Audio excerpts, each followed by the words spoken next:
तो चलिए आज समझते हैं मन्नू भंडारी के संस्मरण एक कहानी ये भी को। ये सिर्फ एक लेखिका की आत्मकथा नहीं है, बल्कि ये वो आईना है जो हमें दिखाता है कि हमारा परिवार, हमारा अतीत, हमारी आज की पहचान को कैसे बनाता है और कभी-कभी बिगाड़ता भी है। शुरुआत में ही लेखिका ये बात बिल्कुल साफ कर देती हैं। मतलब ये कहानी अपने पिता की बड़ाई करने के लिए नहीं है, बल्कि ये तो एक कोशिश है खुद को समझने की। वो ये देखना चाहती हैं कि उनके माता पिता की कौन सी आदतें, कौन सी खूबियां और खामियां अनजाने में ही उनके स्वभाव का हिस्सा बन गई। तो इस कहानी के जो सबसे अहम किरदार हैं वो हैं लेखिका के पिता। एक ऐसे इंसान जो कह सकते हैं कि विरोधाभासों से भरे हुए थे, और उनकी शख्सियत को समझना ही लेखिका के मन की गांठों को खोलने जैसा है। मतलब सोचिए, उनके पिता एक ही टाइम पर दो बिल्कुल अलग इंसान थे। एक तरफ वो बेहद नरम दिल और सेंसिटिव हो सकते थे, तो दूसरी ही तरफ उतने ही ज्यादा गुस्सैल और ईगो वाले। और इसी दोहरे स्वभाव के बीच लेखिका का बचपन गुजरा। पर सवाल ये है कि उनमें ऐसा बदलाव आया क्यों? हुआ ये कि इंदौर में वो एक बहुत ही सम्मानित और सामाजिक इंसान हुआ करते थे। लेकिन एक बड़ा फाइनेंशियल लॉस हुआ, और जब परिवार अजमेर आया तो उस तंगी ने उनके स्वाभिमान पर बहुत गहरी चोट पहुंचाई, और धीरे धीरे वो एक शक्की और अकेले रहने वाले इंसान में बदलते चले गए। चलिए अब बात करते हैं परिवार के दूसरे पिलर की, जो अपने पति के तूफानी मिजाज से एकदम उलट थी, यानी लेखिका की माँ। लेखिका की माँ के बारे में ये एक लाइन ही मुझे लगता है सब कुछ कह देती है। वो सब्र और त्याग की एक ऐसी मूरत थी जो बिना किसी शिकायत के बस सब कुछ सहती रहती थी। उनकी माँ का कह सकते हैं कि अपना कोई वजूद ही नहीं था। उन्होंने पति के गुस्से को अपनी किस्मत मान लिया था और बच्चों की हर जिद को अपना फर्ज। लेखिका को उनसे हमदर्दी तो बहुत थी, पर वो कभी उनकी आइडियल, उनकी प्रेरणा नहीं बन पाई। तो सवाल ये उठता है कि ऐसे दो बिल्कुल अलग, मतलब एकदम ऑपोजिट पोल्स जैसे माता पिता के बीच पलने बढ़ने का खुद लेखिका पर क्या असर हुआ। यहीं से अतीत की परछाइयां उनके आज पर पड़नी शुरू होती हैं। लेखिका के मन में जो एक गहरी हीन भावना बैठ गई, उसकी जड़ें यहीं से शुरू होती हैं। उनके पिता को गोरा रंग बेहद पसंद था, और वो हमेशा लेखिका की तुलना उनकी गोरी और हेल्दी बहन सुशीला से किया करते थे। लेखिका खुद ये सवाल उठाती हैं, और सच तो ये है कि बचपन में हुई इस लगातार तुलना ने उनके मन में एक ऐसा इन्फीरियरिटी कॉम्प्लेक्स पैदा कर दिया जिसका असर उनकी पूरी जिंदगी पर रहा।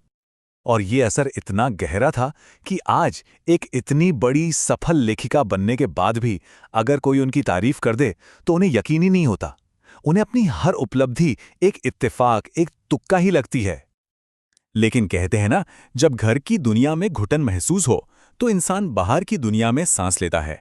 लेखिका की जिंदगी में भी एक ऐसा ही टर्निंग पॉइंट आया, जब बाहरी दुनिया ने उनके अंदर कॉन्फिडेंस और विद्रोह की एक नई चिंगारी जलाई। ये बदलाव लेकर आई उनकी हिंदी की प्रोफेसर शीला अग्रवाल। उन्होंने न सिर्फ मन्नू भंडारी को साहित्य की दुनिया से मिलाया, बल्कि उन्हें देश की राजनीति में एक्टिवली हिस्सा लेने के लिए भी इंस्पायर किया। शीला अग्रवाल ने ही उन्हें सिखाया कि किताबें सिर्फ पढ़ी नहीं जाती, उन पर बहस भी की जाती है। और सबसे बड़ी बात, उन्होंने लेखिका को घर की चारदीवारी से निकालकर देश में जो आंदोलन चल रहे थे उसका हिस्सा बनने की हिम्मत दी।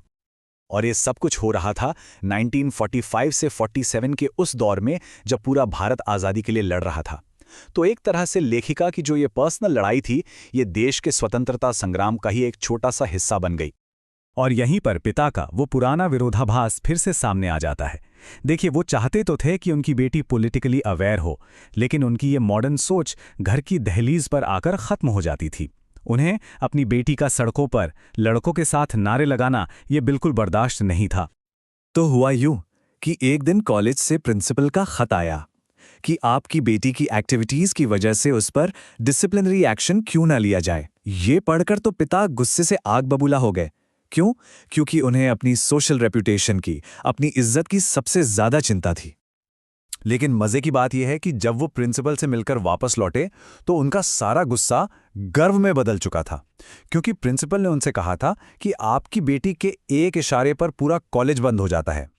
ये सुनते ही पिता को लगा, अरे वाह, मेरे बेटी तो वाकई स्पेशल है, और यही तो वो हमेशा से चाहते थे। तो इन सारे कॉन्ट्रडिक्टरी एक्सपीरियंसेस के बाद लेखिका अपनी पहचान और अपने पिता से मिली विरासत को आखिर कैसे देखती हैं? चलिए अब इस कहानी के सबसे जरूरी हिस्से पर आते हैं। पिता के हर बर्ताव के पीछे असल में उनकी सबसे बड़ी कमजोरी थी मान सम्मान पाने की इच्छा। जैसा कि लेखिका लिखती हैं, उनका एक ही सिद्धांत था कि इंसान को कुछ खास बनकर जीना चाहिए। तो उनके मन में हमेशा एक खींचतान चलती रहती थी। एक तरफ तो वो चाहते थे कि उनकी बेटी सबसे अलग, सबसे खास बने, लेकिन दूसरी तरफ उन्हें अपनी सामाजिक छवि की भी उतनी ही चिंता थी, और वो इन दो इच्छाओं के बीच कभी बैलेंस बना ही नहीं पाए। और फिर वो दिन आया, 15 अगस्त 1947। देश की आज़ादी की वो खुशी इतनी बड़ी थी, इतनी ओवरवेलमिंग थी कि उसके सामने लेखिका की अपनी जो छोटी छोटी जीतें थीं, वो सब बहुत मामूली लगने लगीं। और आखिर में लेखिका हम सबके सामने एक बहुत गहरा सवाल छोड़ जाती हैं।